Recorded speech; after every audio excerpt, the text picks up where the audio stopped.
Las llagas de Jesús nos han sanado. El amor infinito de Cristo sigue dándonos la salvación. Que nuestro interior esté siempre dispuesto a este verdadero regalo de amor. Sean bienvenidos a este su programa, Dios nos quiere sanos. Reflexión y estudio bíblico con Fray Nelson. Iniciamos.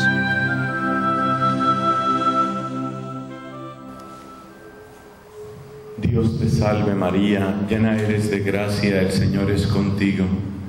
Bendita tú eres entre todas las mujeres y bendito es el fruto de tu vientre, Jesús. Santa María, Madre de Dios, ruega por nosotros los pecadores, ahora y en la hora de nuestra muerte. Amén. Dios te salve María, llena eres de gracia, el Señor es contigo. Bendita tú eres entre todas las mujeres y bendito es el fruto de tu vientre, Jesús. Santa María, Madre de Dios, ruega por nosotros los pecadores, ahora y en la hora de nuestra muerte. Amén. Dios te salve María, llena eres de gracia, el Señor es contigo. Bendita eres entre las mujeres, bendito el fruto de tu vientre, Jesús. Santa María, Madre de Dios, ruega por nosotros los pecadores, ahora y en la hora de nuestra muerte. Amén. En el nombre del Padre, y del Hijo, y del Espíritu Santo. Amén. Lo que podemos sacar como conclusión de las 3 reuniones que hemos tenido es que el lenguaje bíblico es básicamente un lenguaje testimonial. Lo hemos llamado también intersubjetivo.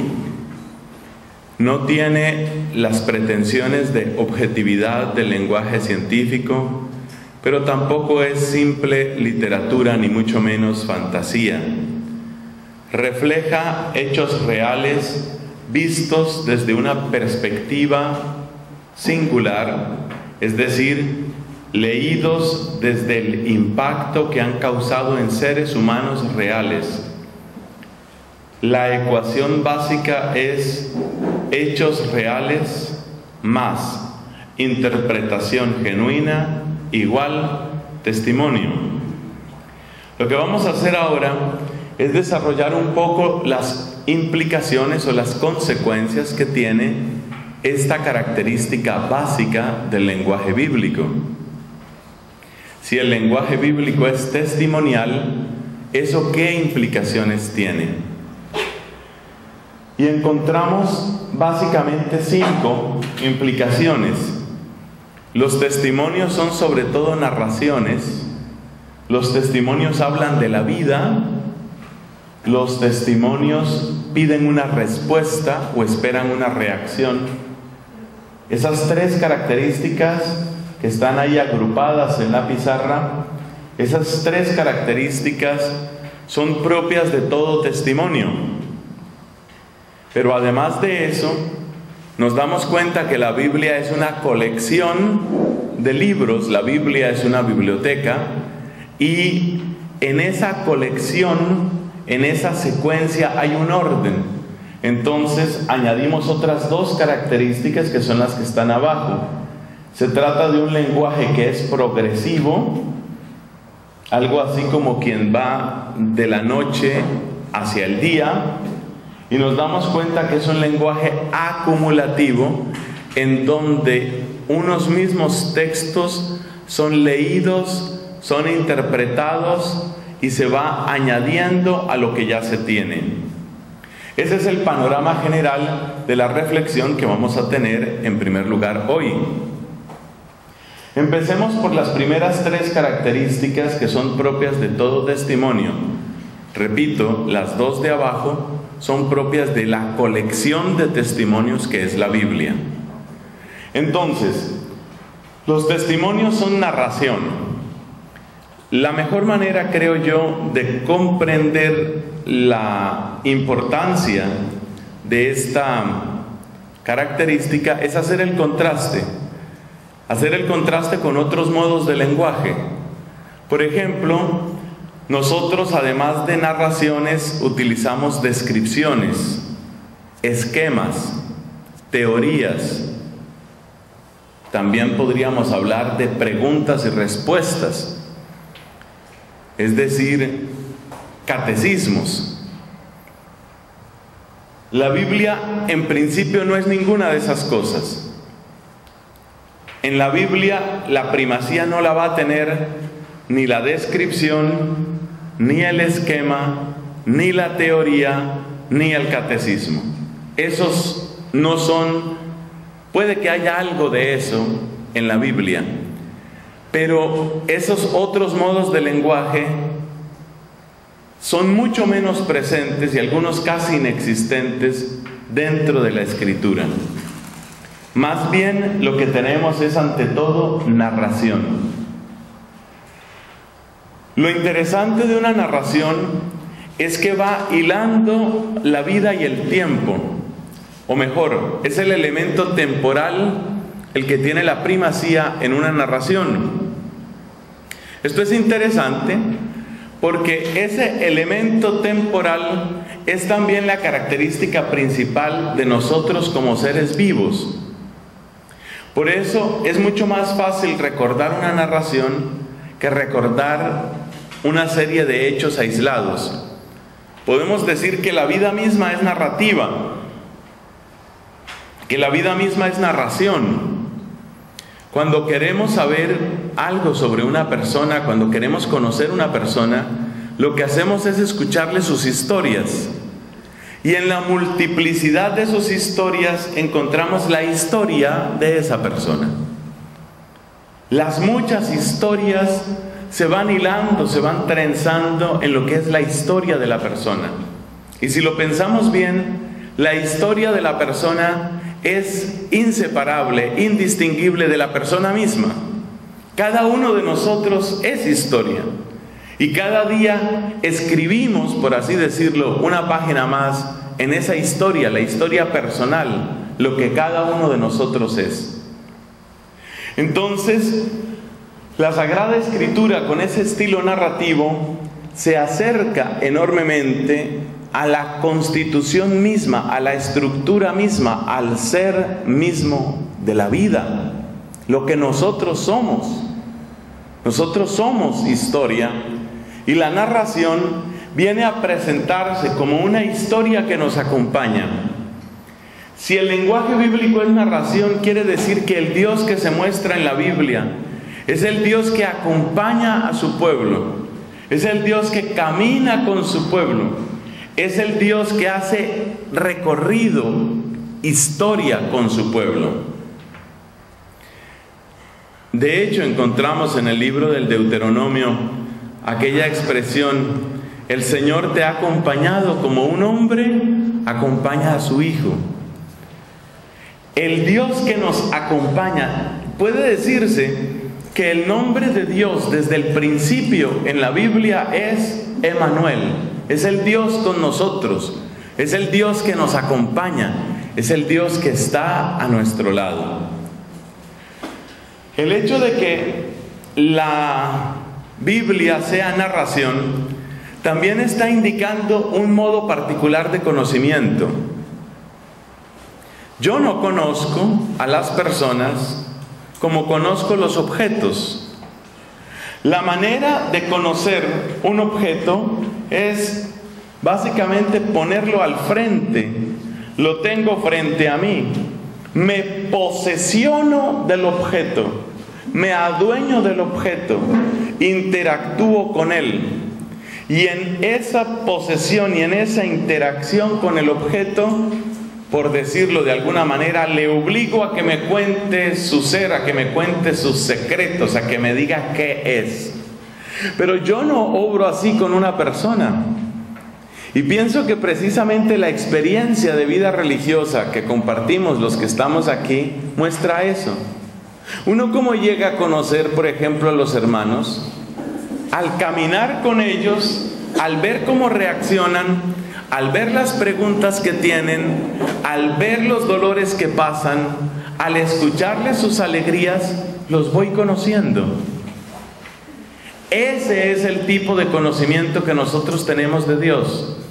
Dios no aparece en la Biblia como un objeto que podemos poner al frente y que podemos estudiar como se estudia una hormiga, un microbio o una estrella.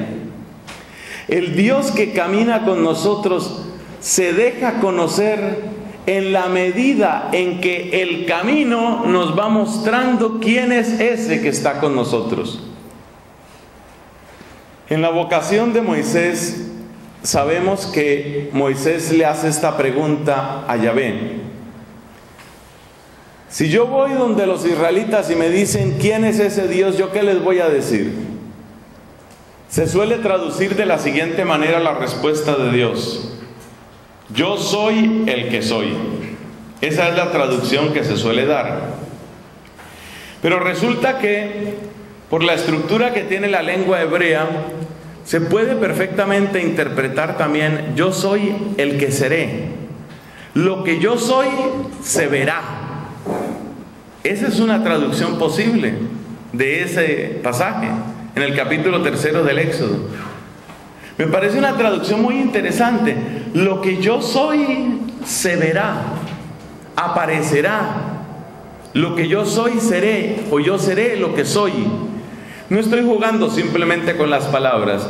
Estoy indicando que en ese modo de hablar probablemente está exactamente la idea que estamos expresando. El hecho de que Dios mantenga su nombre como en una especie de misterio no es un juego a las escondidas con Moisés. Más bien lo que le está diciendo es: estoy más allá de las experiencias que tú has tenido, estoy más allá de lo que tú conoces. Solamente en el recorrido, solamente en el camino se puede llegar a saber quién es, quién soy yo. Hermosamente sucede esto en la vida humana.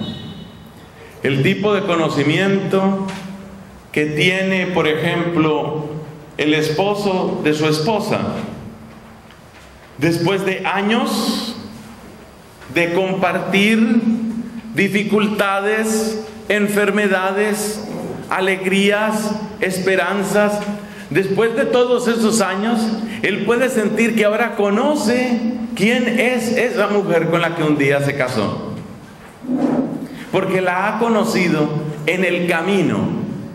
Es el camino el que revela a Dios, y es el camino el que revela al hombre.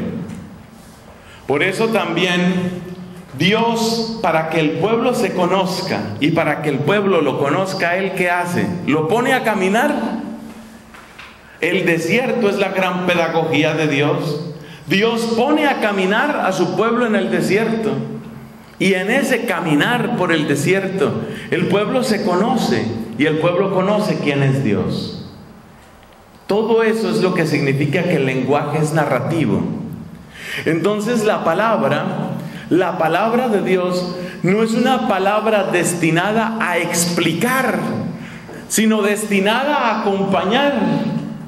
Y esto es muy importante, porque esta es exactamente la clave que nos explica, que nos deja ver la enorme importancia que tiene el recuerdo, que tiene la anamnesis, que tiene la memoria.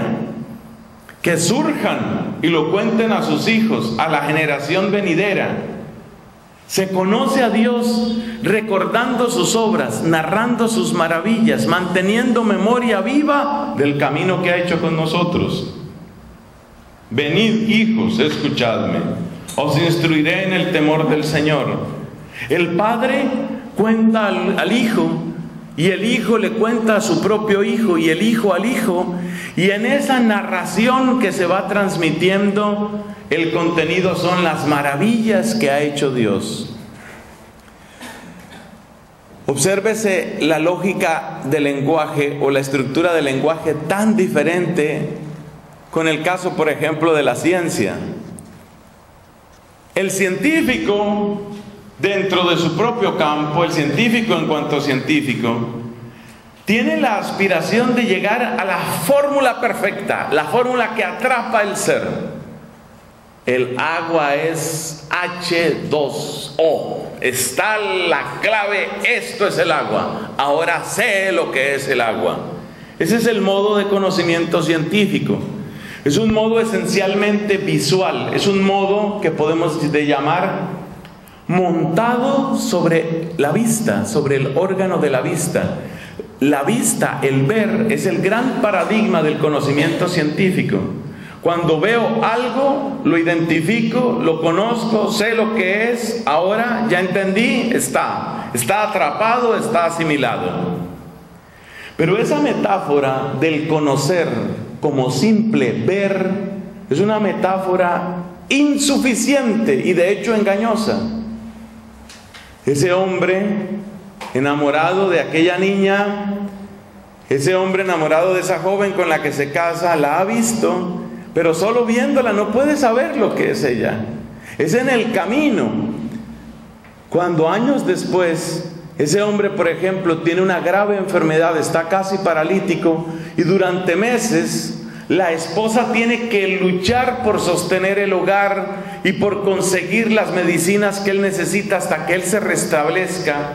Eso no se podía saber viéndole la nariz, los ojos, las mejillas o la cara a esa niña. Eso se ve en el camino. Es en el camino donde se vio qué clase de mujer era esa que él tenía como esposa. Entonces, el ver, el simple ver, es una metáfora muy incompleta sobre el conocer. Hay cosas que no se pueden traducir al ver, y que por más que ese hombre viera a esa muchacha, no podía saber lo que luego ha aprendido en el camino.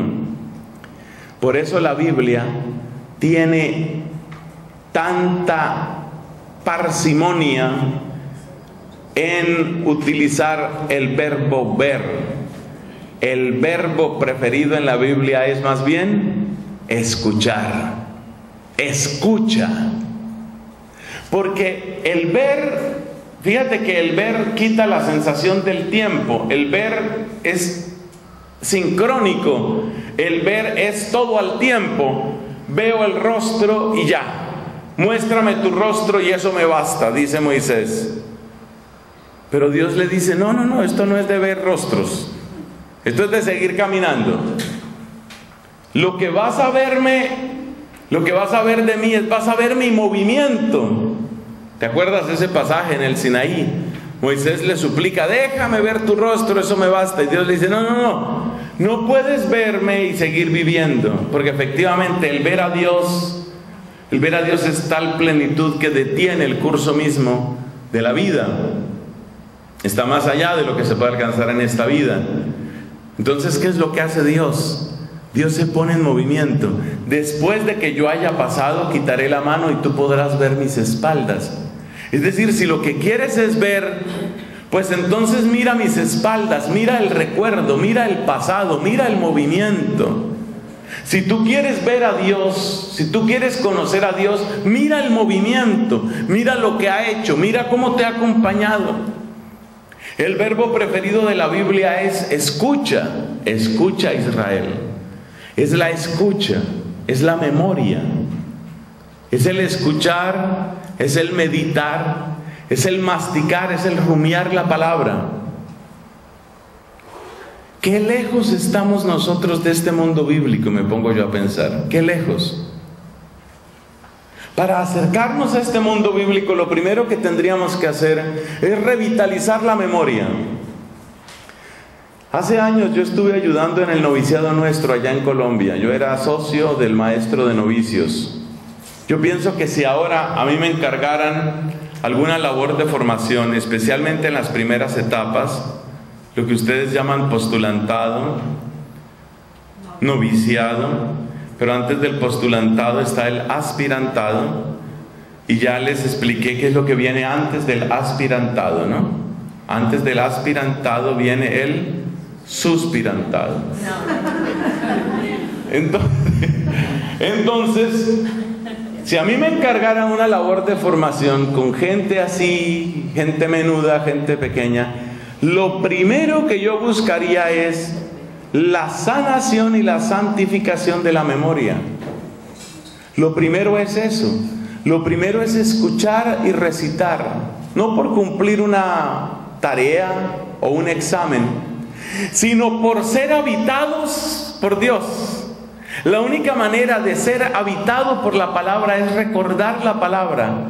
Y en la recitación amorosa de la palabra, esta va soltando su jugo, va soltando su sustancia, va dejando conocer su sabor. Eso sucede únicamente así, poco a poco y despacio.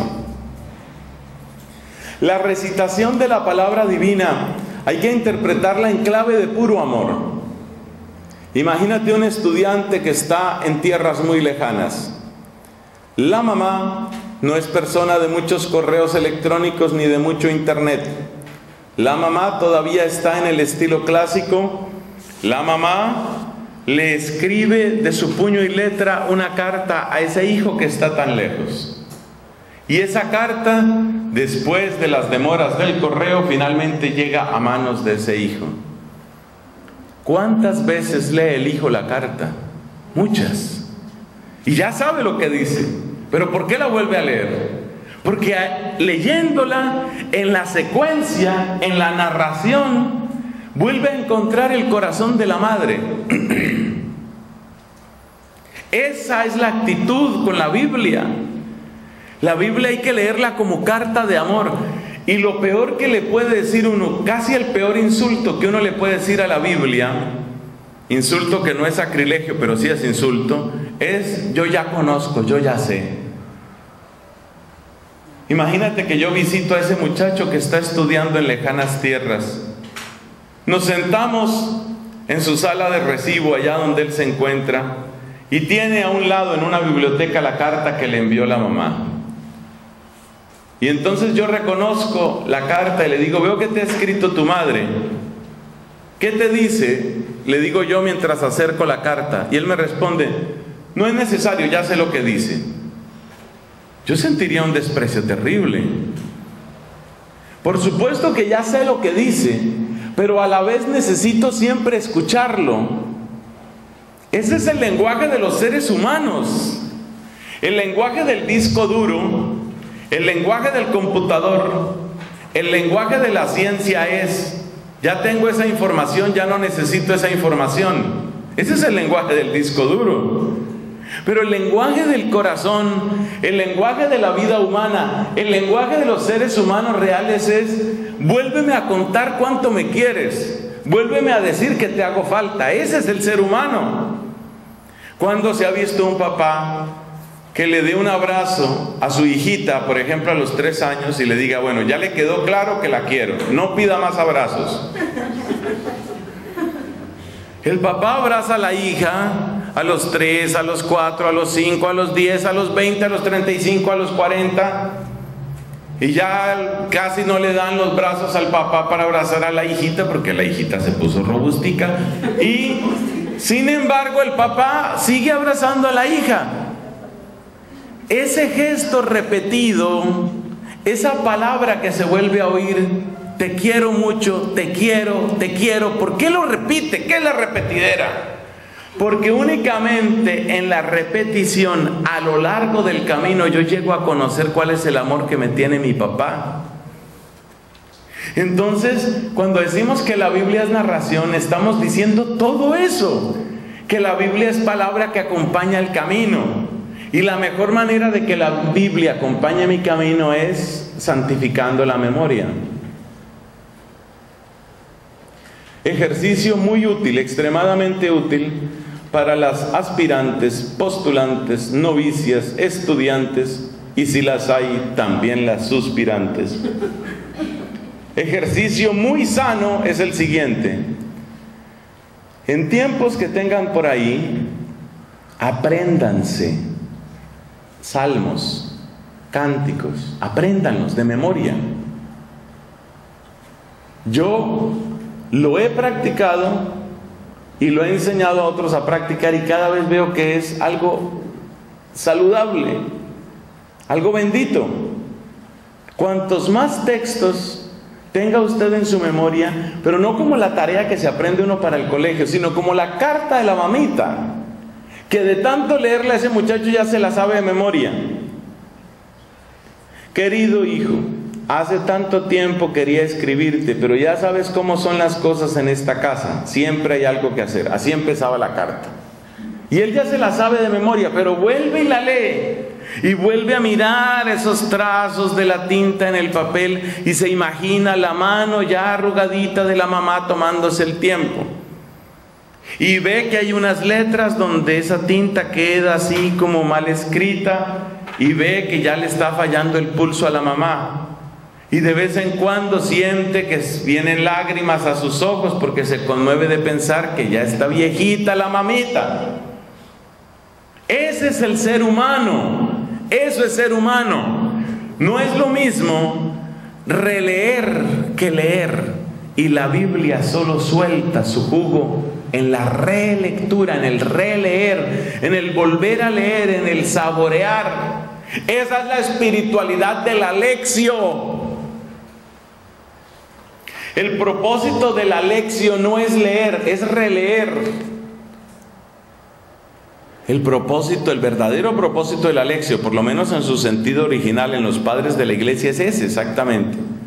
De lo que se trata es de releer, de volver a escuchar, de hacer eco.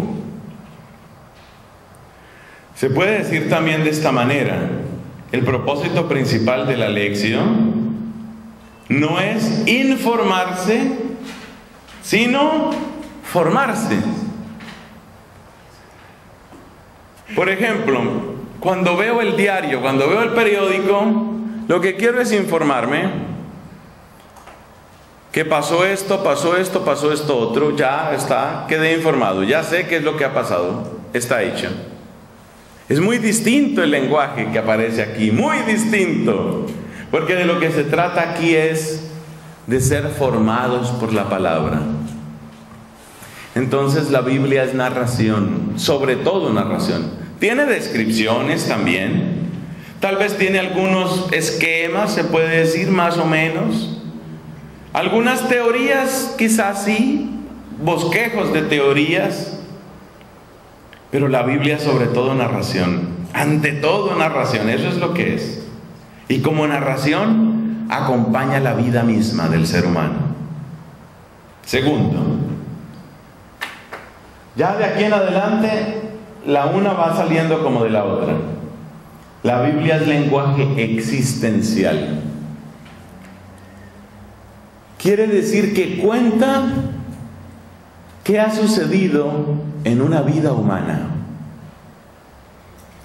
Cuando los ateos, que los hay, dicen: bueno, pero Dios, a ver, muéstreme a Dios, muéstreme el alma, muéstreme qué es, lenguaje científico, ¿no? O sea, ponga delante de mí, como si esa fuera la única manera de conocer.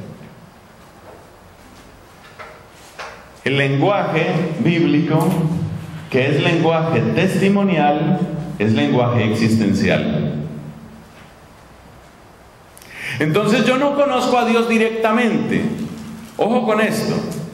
La Biblia no es una teoría sobre Dios. No lo es. Más bien es el eco de la obra de Dios en personas específicas. Esas personas específicas, ese pueblo por él elegido, es el que cuenta las maravillas del Señor. Mira lo que hizo mi Señor, dice un canto carismático. Mira lo que hizo mi Señor. Yo soy la obra de Dios. Le decía Pablo a una de las comunidades a las que le escribía: ustedes mismos son la carta escrita por Dios. Es decir, que el lenguaje bíblico en su plenitud no es palabra escrita simplemente. El lenguaje bíblico en su plenitud es la transformación de una y muchas vidas. Y de aquí tenemos que sacar una conclusión muy importante. La Biblia alcanza su plenitud solo como vida de una comunidad. Y si separo a la Biblia de la comunidad, me queda una Biblia, una palabra sin contexto. Como la Biblia lo que está contando son las obras de Dios, y como esas obras del Dios vivo acontecen en un pueblo que es el pueblo de su elección, realmente el mensaje pleno de la Biblia solo se recibe cuando se conoce ese pueblo, cuando se vive con ese pueblo. Hay una comparación catequética que me gusta hacer. Voy a visitar una familia y encuentro que en la sala de recibo o el living, dicen en unos sitios, en la sala ahí de la casa, hay un libro grueso, evidentemente un álbum de fotografías. Tomo yo ese libro y lo abro. A duras penas alcanzo a reconocer una o dos personas. Pero me doy cuenta, por ejemplo, que hay personajes que se van repitiendo en las fotos. Por ejemplo, hay un viejito de barba que cada rato aparece. Aparece el viejito abrazando a la viejita, aparece el viejito cargando un bebecito, aparece el viejito caminando en una finca. El viejito, pero yo no sé quién es el viejito, no tengo ni idea quién es el viejito. Solo me parece que es una persona importante para esa familia, porque se ve que le toman muchas fotos. Ya después no vuelve a aparecer el viejito. Eso me deja un mal presentimiento. Pero yo no sé quiénes son esas personas, no sé qué significan. Necesito que alguien me explique. Cuando se me sienta alguien al lado, me empieza a contar historias. Y me dice, claro que es muy importante, ese que le llamó la atención es muy importante, ese es el abuelo Roberto. El abuelo Roberto fue Premio Nacional de Literatura por allá en 1946. Ah, Premio Nacional de Literatura. Ah, por eso sale en esa foto. ¿Y quién es el que está al lado? Ese era el ministro de Educación en esa época. Hombre, qué bien. A través de la explicación, yo voy conociendo quién es el viejito y el bebecito ese quién es. Y la persona que tengo al lado me dice, pues yo. Ese soy yo cuando estaba así pequeñito. Es que yo soy el bisnieto de ese señor. Ah, es el bisnieto. Y cada rato estoy repitiendo el mismo gesto. ¿Qué significa? Entiendo, conecto, ahora comprendo. Cuando la persona termina de explicarme lo de las fotos, ya ese libro me habla. Ya me doy cuenta que ese libro contiene el resumen de muchas alegrías, de muchos amores, de muchas tristezas, de muchas preguntas, de muchas búsquedas. El libro se me volvió vivo, porque ahora ese libro es el libro de una familia, además una familia a la que yo amo, una familia que es importante para mí. Esa es la Biblia. La Biblia es un libro de familia. Y solo en contacto con la familia yo percibo qué es lo que está contando la Biblia. En la Biblia hay varias veces que se tiene la expresión levantad las manos hacia el santuario, por ejemplo, o lo que escuchábamos el domingo pasado en el profeta Nehemías, en el libro, no es profeta, en el libro de Nehemías, cuando se fue a proclamar la ley y entonces se presenta el rollo de la ley y todo el pueblo levanta los brazos y luego se postra. Cuando yo escucho en la escritura de esos levantar los brazos en alabanza o en oración, yo me acuerdo de una persona que levantaba los brazos en alabanza y en oración, mi mamá. Cuando hubo momentos muy especiales en la vida de mi familia, no en cualquier momento, mi mamá era más bien una persona tímida, una persona más bien recatada, y aunque yo estaba tan metido en esto de la renovación carismática, mi mamá no gustaba mucho de la renovación carismática. Ella era como de otro temperamento, un poco así más flemática, pero había momentos en que la alegría le ganaba.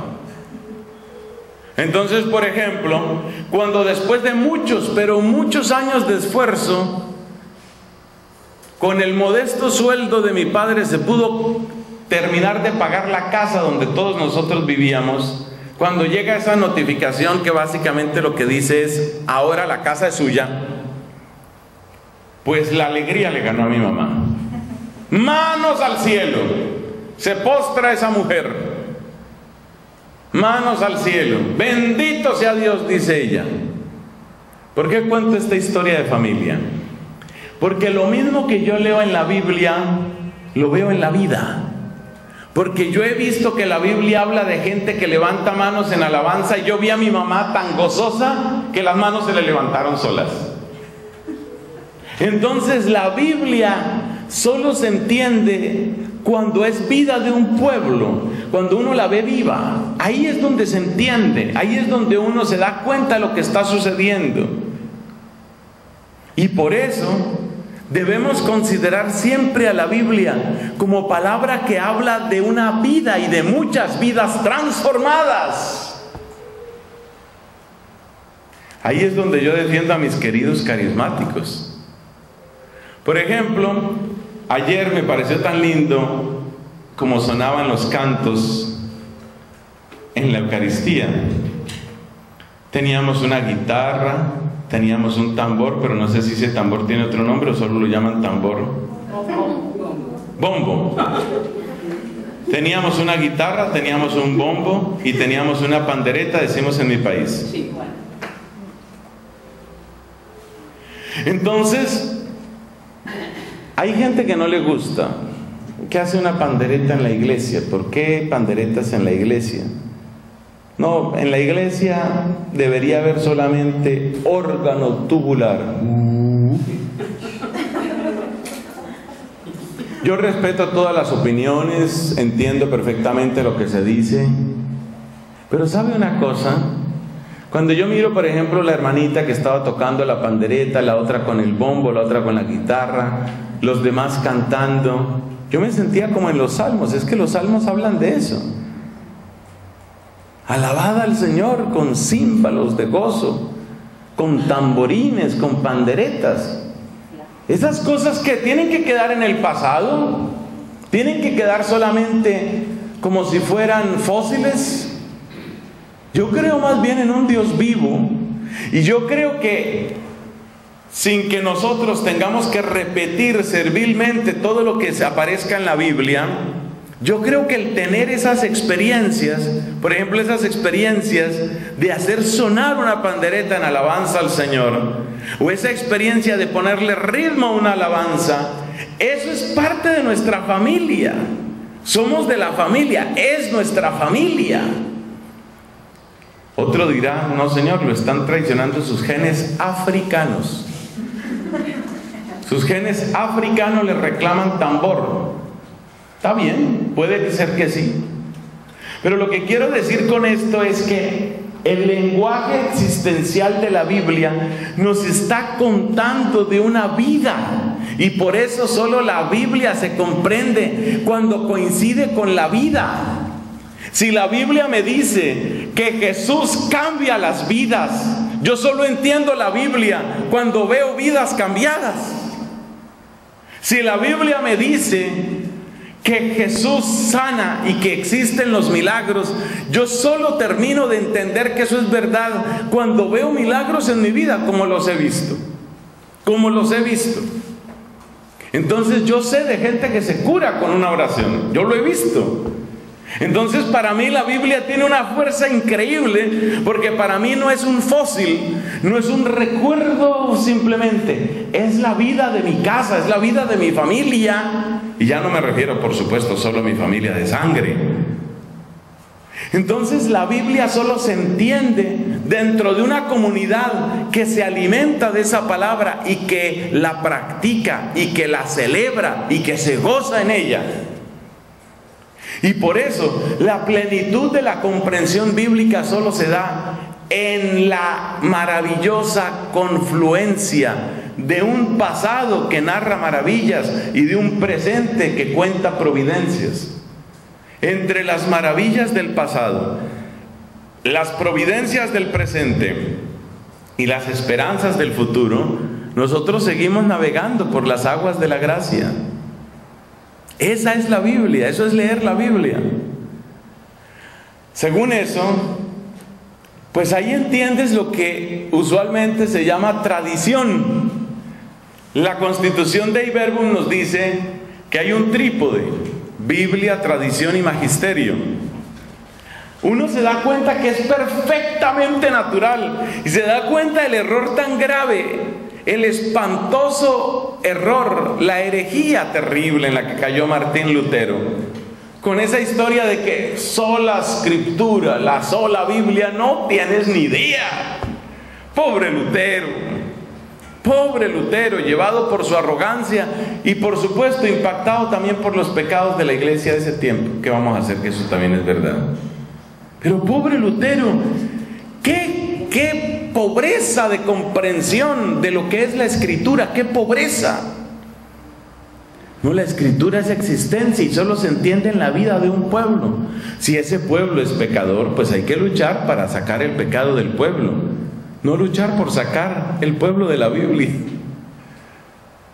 Lo que había que separar, lo que había que quitar era el pecado del pueblo de Dios, no quitar al pueblo de Dios de la Biblia para decir me quedo solo con la Biblia. Lamentablemente este señor cometió ese error. Y la expresión más típica de ese error es el típico desafío que sueltan los protestantes de nuestro tiempo. ¿Cuál desafío? ¿En qué versículo, en qué parte de tu Biblia dice? No, señor. ¿En qué parte de la Biblia se dice que la sola escritura? Eso se lo inventó Lutero, eso no es bíblico. Especialmente para mi gente joven, tengan en cuenta esa frase. La propuesta de Lutero de la sola escritura no es bíblica. O sea, el primero que contradice eso es él. El protestantismo no es bíblico. El protestantismo es contrario a la Biblia. Porque la verdadera expresión de la Biblia es una existencia transformada. El diccionario que permite entender la Biblia se llama iglesia. Esa frase le puede servir. El diccionario que permite entender la Biblia se llama iglesia. Es en la comunidad cristiana viva, es en aquellos que viven. Los vivos son quienes te alaban, como yo ahora. Es en la vida, es en la existencia. Entonces la idea protestante de que se pueden soltar Biblias en paracaídas y que con eso surgen comunidades cristianas es absurda. El lenguaje es narrativo, es existencial, es un lenguaje interpelante. Si me presento ante ti y te cuento una buena noticia, yo espero una reacción tuya. Yo espero una reacción tuya. Sale una hermana por la mañana, lleva su rostro angustiado, vuelve la hermana a mediodía, trae una gran sonrisa. ¿Qué le pasó a usted? Vengo del médico. Me salieron los resultados de la biopsia. No tengo nada. Todo está bien. Le tuvieron que hacer una biopsia a la hermanita, parecía que tenía como un tumor. Le hicieron el examen, el laboratorio se tomó su tiempo, hicieron todas las pruebas, entregaron los resultados. No hay nada, hermana, váyase tranquila, no hay ningún problema. Ella vuelve, por supuesto, llena de alegría, se siente contenta, trae una gran sonrisa, se le ilumina el rostro, viene y cuenta en casa, salieron los resultados. ¿Y qué te dijeron? Gracias a Dios, no tengo nada. Correcto, hermana. Bueno, el almuerzo es dentro de 15 minutos. No, eso no es lo que ella espera. Ella espera una reacción. Ella espera una reacción. Es lo que describe Cristo con aquella mujer que encontró una moneda en la casa, ¿te acuerdas? Ella estaba sola en la casa y barría cuidadosamente. Mi monedita, monedita, ¿dónde estás? Monedita, monedita. ¡Ah, apareció la moneda! ¿Qué hace ella? Tiene que contarle a las vecinas de inmediato. Como en la época no había teléfono, entonces la manera de contarles es a grito herido: ¡vecina, vecina! Le tiembla la voz, pobrecita. ¿Qué te pasó? ¿Qué te pasó? Apareció la moneda. ¡Ay, qué dicha, qué alegría! Está esperando ¿qué? Una reacción. Las teorías no esperan de usted una reacción. Hemos llegado a la conclusión de que un isótopo de hidrógeno puede producir también una molécula de estructura H2O, pero es una H, es un hidrógeno isótopo, porque tiene además un neutrón. Yo esperaba que ustedes iban a saltar en la silla: ¡ay, se puede! ¡El isótopo, el isótopo! Pero no, ninguna hermana. Yo pensé que iban a saltar a la voz del isótopo, pero el isótopo no produjo esa alegría. No produjo esa alegría. Los datos de las teorías son lo que son y ahí termina. Quizás uno se puede alegrar por una teoría, como se alegró el famoso Arquímedes cuando encontró la ley que lleva su nombre, la ley de Arquímedes, la famosa ley de Arquímedes. Y entonces se cuenta que él se estaba bañando y salió así como estaba, gritando por las calles de Siracusa. La gente dice eureka, pero me enseñaron que la pronunciación correcta era heureka. Heureka, que quiere decir lo encontré. Heureka, heureka. Salió el viejito así como Dios lo trajo al mundo. Heureka, heureka. Entonces tal vez alguien podría sentir alegría de decir: bueno, siquiera el viejito resolvió su problema. Pero lo que me alegra es la alegría del viejito. Eso es lo que me alegra. Entonces el lenguaje bíblico es un lenguaje interpelante. La alegría pide alegría, la denuncia pide conversión, la tristeza pide solidaridad. El lenguaje bíblico no espera de ti una piedra.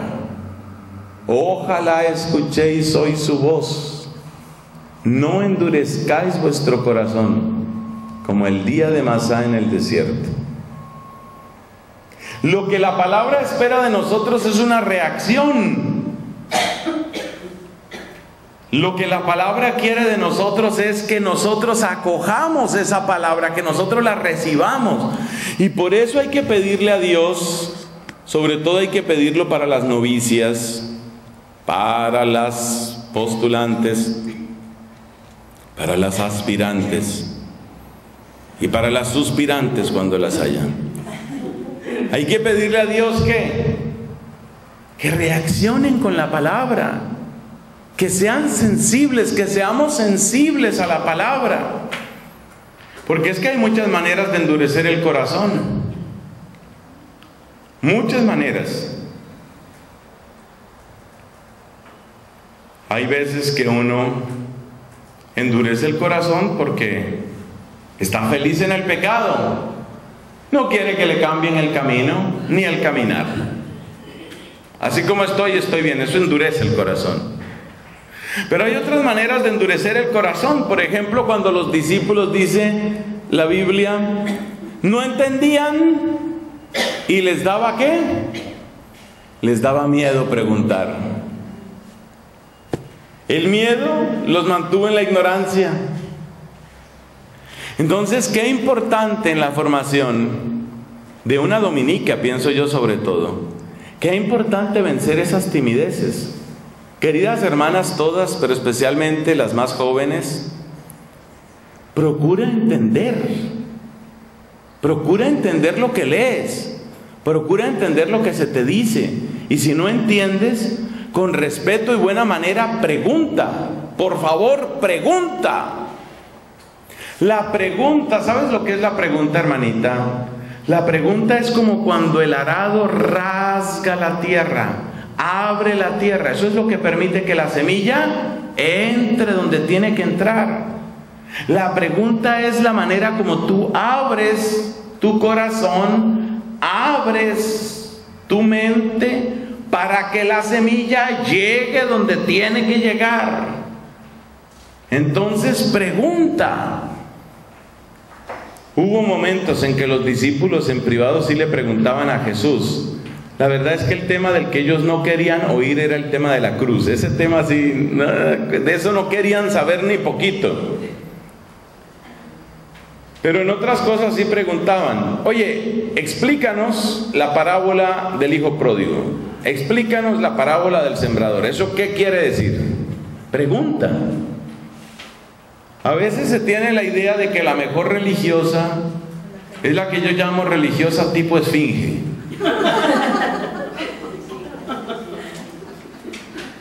No cambia la cara, no cambia el porte, no cambia nada.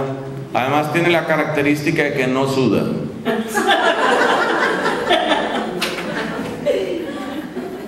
No, señor, como seres humanos nos cansamos, nos acaloramos, de vez en cuando sudamos, y sobre todo la palabra nos interpela. Acuérdate, otra vez te cito el texto de Nehemías. A pesar de ser un pueblo obstinado, cuando empieza el sacerdote Esdras a leer, ¿qué sucede con la gente? Llora. Empieza a llorar, que es el mismo llanto de Agustín. Hermosura tan antigua y tan nueva, qué tarde te amé. Cuánto tiempo he perdido. La palabra tiene que interpelar. Yo digo, novicia que no se le haya visto llorar por la palabra, muy difícil esa novicia. Es que también a veces uno puede hacer como un cierto papel, y a veces, repito, se cree que lo mejor es ser esfinge. No me meto con nadie, nadie se mete con uno. Esto conmigo, ¿no? Yo no me meto con nadie, nadie se mete conmigo. Aquí voy, aquí estoy bien, todo en orden, todo controlado. Téngale miedo a esa gente demasiado controlada. No estoy de acuerdo con eso. Las personas tienen que ser dueñas de sí mismas, por supuesto, porque el que no es dueño de sí mismo no es adulto, no es maduro. Dueños de sí mismos, pero no controlados. La persona demasiado controlada puede ser una persona calculadora. Es una persona que está midiendo las reacciones. Es una persona que sabe cuántos milímetros de sonrisa se merece cada quien. Este merece 3,5 milímetros. Este no merece nada. Esta, ciega y sorda, menos. Muy peligroso. La gente tan controlada es un peligro. Nehemías, el libro de Nehemías nos cuenta esa historia. Empieza el sacerdote y escriba Esdras a leer la palabra. Escucha, Israel. Esa palabra que leyó Esdras parece que corresponde al código deuteronómico. Parece que lo que nosotros tenemos en el libro del Deuteronomio fue exactamente lo que leyó Esdras. Bueno, pero acompañado de otras cosas, de un prólogo y de una conclusión. Estos son los mandatos que el Señor tu Dios te ordena para que tengas vida y camines en su presencia. Y empieza la gente a oír lo que Dios esperaba de ellos. Y van sintiendo que los ojos se les llenan de lágrimas. La palabra está para interpelar. La palabra interpela. La palabra cuestiona. Uno tiene que asustarse cuando la palabra no le cuestiona. Uno tiene que asustarse cuando la palabra no lo mueve a conversión, a gratitud, a alabanza, a júbilo. Si la palabra no te mueve, probablemente te moriste y no te diste cuenta. Tienes nombre de vivo, pero estás muerto. Dice allá un texto del Apocalipsis, una de las cartas a las 7 iglesias. Tienes nombre de vivo, pero estás muerto. Entonces hay gente que cree que el ideal es la esfinge. La esfinge está muerta. El ideal no es la esfinge. Ser maduros, dueños de nosotros mismos, pero seres vivos, que somos interpelados por un Dios vivo. En nuestra siguiente sesión comentaremos los otros dos elementos que toca mirarlos con cierto despacio. Cómo la palabra es progresiva y es acumulativa, y lo que esto implica para la historia del pueblo de Dios y lo que esto implica para la historia de cada uno de nosotros. Gloria al Padre y al Hijo y al Espíritu Santo, como era en el principio, ahora y siempre, por los siglos de los siglos. Amén. Continuamos nuestro camino, sanados por el perdón de Dios, y dispongámonos a proclamar su amor que nos salva. Coinonía Media les da las gracias por su compañía, y te invitamos a estar con nosotros en la próxima. Esto fue Dios nos quiere sanos. Hasta pronto.